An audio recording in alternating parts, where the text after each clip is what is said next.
The Secretary of Defense is denying today that there is any rift between the Pentagon and the White House, but the White House has reason for concern this morning.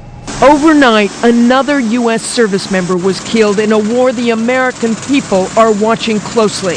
A new ABC News Washington Post poll out today finds 47% of Americans say the war has not been worth fighting.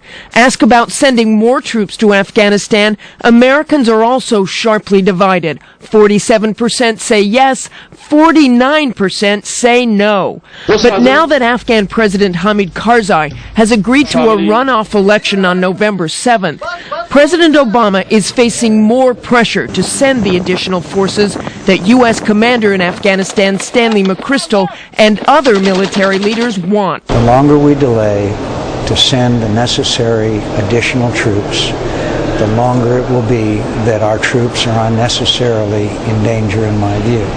Overnight, Secretary Gates, whose public statements suggest he is also supporting additional troops, acknowledged there is a difficult road ahead. I think that we need to be realistic, that the issues of corruption and governance that we are trying to work with the Afghan government on are not going to be solved simply by the outcome of the presidential election.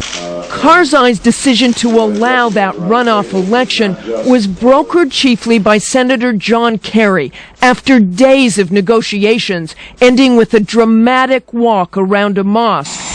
The November 7th election could buy President Obama some more time and play to his advantage. And we've got to try, therefore, to nudge and cajole and convince President Karzai to make some positive steps forward at this moment of leverage. Now, one of the things Senator Kerry talked about with President Karzai on that walk is his own presidential race in 2004, saying sometimes there are tough times and you just have to move on. Robin? Yeah, some words of advice there, and we know that the president will be meeting with Senator Kerry today, and I'm sure he's eager to hear what he has to say. How does this all play into the deliberations as far as the strategy going forward in Afghanistan, Martha? Well, from people I talked to, they still think the decision on whether or not the president will send troops will come within the next couple of weeks, but the president will want a lot of information from Senator Kerry today, obviously just back from Afghanistan, and how committed President Karzai is as a partner with the Americans. All right, Martha Raddatz in D.C., thank you.